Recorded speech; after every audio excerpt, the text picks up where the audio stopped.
Hi guys, this is Brenos from AOC on our next distilling video. I finished the last video just talking about instructions, and don't be surprised if they're not necessarily in English. Now, let's move over here let's go back to the vat where we just have a look inside the vat. So let's just come over here and get a bit of a close-up on the vat. We need to just remove the lid, and we're going to have a look inside there, see what's inside. I'll just put that down there gently. Tilt the vat towards you. In fact, better still, I'll take this out. So, the big difference between the vat and the fermenter is the vat does not have a tap at the bottom, and the vat does not have an airlock that comes with it. It really is sealed, except for the vapor outlet. Now, you have a look at this thing here. It's a disc with holes with little feet on the disc. What is it? It's known as a false bottom.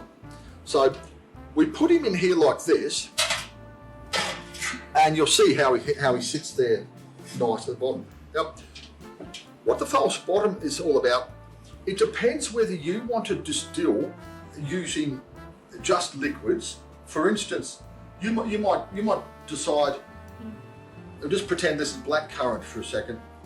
You might decide, well, I'll buy 4 bottles of blackcurrant juice, and then I'll get 4 pounds of sugar, white sugar, and put that into your vat, and then we'll put the lid on and we'll heat it up, and you're working just with the liquid. However, what the false floor, I'll show it to you again real quickly. What the false floor is all about is that you may be working not with liquids as such.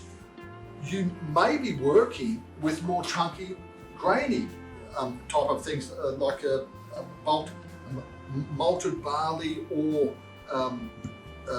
corn, fresh corn off the cob and things like this.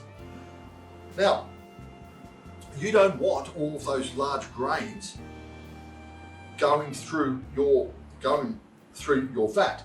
That's why with the distilling kit, they will send you some very fine mash like this. Yeah. It's a mash bag.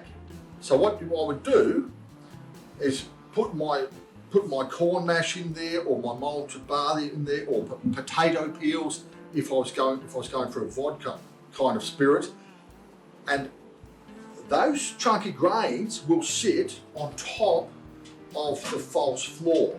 So we'll just come in here and have a quick look there. So the chunky grains in the bag will be on top of the false floor.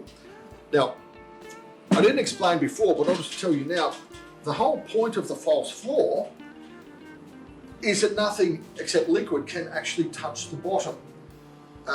The best way to think of this is if you've ever made soup and it's burnt at the bottom.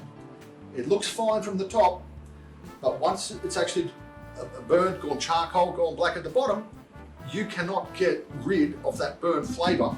It is through everything. That's why it's important to have the false bottom in particular.